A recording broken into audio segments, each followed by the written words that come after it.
নমস্কার দর্শক বন্ধু, হেলথ ইম্প্যাক্ট বাংলায় আপনাদের স্বাগত। আজকে আমরা আলোচনা করব সাদা দাগ।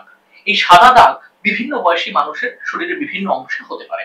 কখনো মুখে, কখনো বা শরীরের অন্য অংশে আমরা এই সাদা দাগ দেখি। কিন্তু এই সাদা দাগগুলো কেন হয়, কি কারণে এই সাদা দাগগুলো হয়, এবং যদি হয় তার চিকিৎসা কি, আমরা এই বিষয়ে আলোচনা করব। আমরা চলে এসেছি শহরের বিশিষ্ট ডার্মাটোলজিস্ট ডক্টর শান্তনু মুখার্জির কাছে। ডাক্তারবাবু, স্বাগত আপনাকে। নমস্কার নমস্কার নমস্কার নমস্কার। আমি ডক্টর শান্তনু মুখার্জি বলছি। আমি ইউজুয়ালি স্কিন প্র্যাকটিস করছি লাস্ট প্রায় 30 বছর ধরে, বেহালা, নিউ আলিপুর, ভবানীপুরের জায়গায়, এসব জায়গায়। দেখো, এখানেই আপনার কাছে আসবো যে এই যে সাদা দাগ বিভিন্ন মানুষের মধ্যে দেখা যায়, বিভিন্ন শরীরের বিভিন্ন অংশে, এই সাদা দাগটা কি আসলে? সেটাই বলছি। এবার হচ্ছে যে সাদা দাগ, আবার বলছি যে হোলি লোকের মধ্যে একটা আতঙ্ক সৃষ্টি হয়, কি কেন সাদা দাগ হলো। ছোট বয়সে একটা সাদা দাগ হতে পারে, বয়সে হতে পারে। আমি খুব একটা কমন দু একটা বলছি। ভিটিলিগো, যেটা সেতি, সেটা হয়তো 2% লোকের হয়, কিন্তু ম্যাক্সিমাম কিন্তু সাদা দাগ মানে যে সেতি তা নয়। যেমন ভাবুন, মুখে একটা সাদা দাগ হচ্ছে, সামান্য একটু হয়তো চুল করছে কি করছে না, সেটা দেখা গেল এত রোগ থেকে হচ্ছে, সান অ্যালার্জি, পলিমার্ফিক লাইট ইরাপশন, সেটাও কিন্তু মুখে সাদা দাগ হয়। এবার বাচ্চাদের পিট্রেসিস অ্যালবা বলে একটা রোগ হয়, যেটা ডার্মাটাইটিস, যেটা যাদের অ্যাটোপিক পেশেন্ট, তাদের যাদের মানে অ্যাটোপিক পেশেন্ট বলতে যাদের নারকম ছোটবেলা থেকে এক্সিমা, তাদের অনেক সময় পাওয়া যায় মুখে, পিট নাও পাওয়া যেতে পারে, অন্যদের পিট্রেসিস অ্যালবা বলে। সেটাও কিন্তু সাদা দাগ মুখে হয়, এটা আমি বাচ্চাদের দিকে বলছি। আবার গায়ে যে ছুলি হয় সেটা মুখেও হতে পারে, সেটাও সাদা দাগ হচ্ছে। আবার মাথায় ড্যান্ড্রফ আছে, ড্যান্ড্রফ থেকে মুখে একটা সাদা দাগ হয়, সোবোরিক ডার্মাটাইটিস বলে। তাহলে এতগুলো সাদা দাগ, তারপর সেটি। এবার হচ্ছে আবার ছোট বয়স থেকে তার মুখে একটা সাদা দাগ হলো। আমাদের যেমন কালো তিল হয়, সাদা সাদা তিল বলছি, জরুল, সাদা জরুলও হয়। হ্যাঁ, কিংবা ডাক্তারি টার্মটা বললে অত কনফিউশন করে লাভ নেই। সাদা দাগ, সেটা সাদা জরুল হয়তো, সেটা হলো কি সেতি ভাবলো হয়তো। আবার ছোট বয়সে 2 বছর বয়সে যে সেটি হচ্ছে না তাও নয়। সেজন্য সব সাদা দাগই প্রথমে সেটি ধরে না ভাবাই উচিত, এবং যখনই কোনো সাদা দাগ হবে সঙ্গে সঙ্গে ডাক্তারের পরামর্শ নেওয়া। কারণ তার মধ্যে 98% কিংবা 97% দেখা যায় তো সে মানে সেটি নয়, অন্য সাদা দাগ, কিন্তু লোকের মধ্যে একটা চাঞ্চল্য, কিংবা চাঞ্চল্য না, একটা ভয় ঢুকে যায়। আবার বয়স্ক পেশেন্টদের মধ্যে আমার কাছে অনেক পেশেন্ট আসে, পায়ে একটা হঠাৎ সাদা দাগ দেখতে পেয়েছে, এবং পেটে কিংবা কোথাও একটা, সেটা দেখে সাংঘাতিক প্যানিক, সারা রাত ঘুমায়নি, এসে বলে ডাক্তার আমার গায়ে একটা সাদা দাগ দেখা যাচ্ছে, একটা গোল মতন। এবং আমি তখন বললাম যে আপনার নামটা বলুন, বয়সটা বলুন, আপনি সারা শরীরে একটু খুঁজুন তো আর কোথাও আছে কিনা। তখন খুঁজতে খুঁজতে ওর মিসেস জামা তুলে বলে, হ্যাঁ ডাক্তার পিঠেও আর একটা আছে। তখন আমি বললাম এগুলোকে আর একটা গাটেড হাইপোমেলানোসিস বলে, যেগুলো সেতি নয়। এবং এই একটা সাদা দাগ সংখ্যায় বাড়তে পারে, সাইজে বাড়ে না। হয়তো সামনে 5-10 বছর 0.1 মিলিমিটার বাড়লো, কিন্তু সেটা তখন তারা অনেক নিশ্চিন্ত হয় যে যাক, এটা সেটি নয়, ওটাকে অন্য বলে, অন্য রোগ বলে, গাটেড হাইপোমেলানোসিস। সেজন্য সাদা দাগ নেই প্রথমে অহেতুক টেনশন ওই করা উচিত নয়। এবং সাদা দাগ কিছু হলে, এতগুলো কারণ বললাম থেকে সাদা দাগ হতে পারে, সেই সাদা দাগ হলে ডেফিনেটলি ডার্মাটোলজিস্টদের দেখানো উচিত, এবং সেখানেই আপনার ভুল সেখানেই হবে যে হয়তো এটা সেটি নয়, আপনি মাঝখান থেকে ভুল প্রমাণ মানে ভুল বুঝে ভয় পাচ্ছিলেন এতদিন, সেটা একটা ব্যাপার। এখানে একটা চিকিৎসার বিষয় আসবো, কিন্তু তার আগে যদি বলি যে এই সাদা দাগগুলো কেন হয়, মানে যে কারো কি হতে পারে, যে কোনো মানুষের শরীরে? হ্যাঁ, এবার হচ্ছে সাথী, একটা হচ্ছে সেতি আর একটা হচ্ছে অন্যদিকে। অন্যদিকগুলো তো বললাম যে রোদ থেকে হতে পারে, পলিমার্ফিক লাইট ইরাপশন, মাথার খুশকিতে হতে পারে, পিট্রেসিস অ্যালবা, গাটেড হাইপোমেলানোসিস, এবং নানা রকম সাদা জরুল, এসব হতে পারে। আর একটা হচ্ছে সেতি। সেতি কেন হয়? ইটস অ্যান অটোইমিউন ডিজিজ, মানে আমাদের পিগমেন্ট সেলগুলো ডিস্ট্রয় হয়ে যায়, নষ্ট হয়ে যায়, সেজন্য পিগমেন্ট আর হয় না, মানে মেলানোসাইটস যেগুলো, সেগুলো নষ্ট হয়ে যায়। এবং সেটা ডেফিনেটলি আবার সেই জেনেটিক। আর কেন হয় বলা ভীষণ ডিফিকাল্ট, মেনলি জেনেটিক।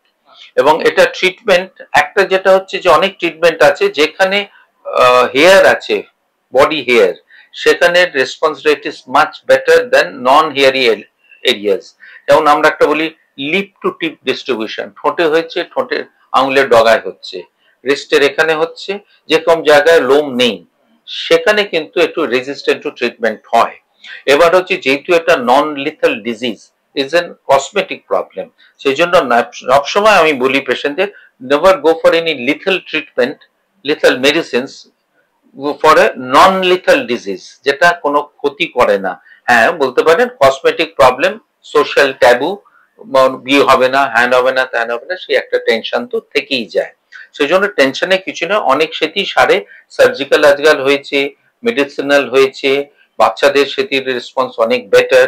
এখন যদি 60 বছর বয়সে 70 বছর বয়সে কারোর সেটি হয়, তার তো তখন এমনি তো পিগমেন্ট সেলস চলে গেছে, আবার রিঅ্যাক্টিভেটেড হওয়া, আবার ওই হওয়াটা একটু স্লো। কম বয়সীদের response rate is much better.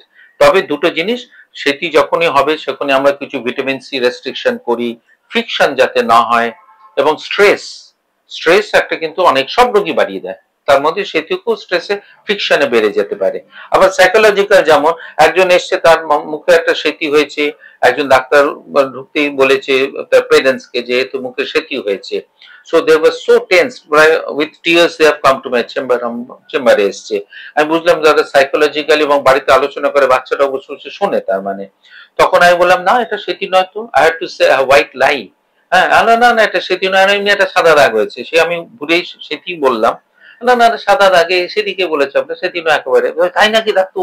সে হেসে পেশেন্টটা ভীষণ সো হ্যাপি, বলে দেখলেন তো ডাক্তার, আগে ডাক্তার সে বলেছে। বললাম না না উনি ঠিক আছে ছেড়ে দিন, আমি তো আর বলতে পারি না উনি ভুল বলেছেন, উনি ঠিকই বলেছেন, আমি খালি ওনাকে বললাম না, I just told them I white লাই, এবং তাকে ওষুধ দিলাম, এবং তারা বললো না সেদিনে যা মানে সো হ্যাপি, বাচ্চাটাও 6 বছরের বছর তারা সব মাথায় নেয়, এবং তারা সেও খুব দেখলাম বেশ হাসি হাসি মুখ করে, এবং ultimately they came back after 1.5 থেকে 2 মাসের মাথায়, অ্যান্ড ইট ওয়াজ কমপ্লিটলি ওকে, এবং তারপর হয়ও নি।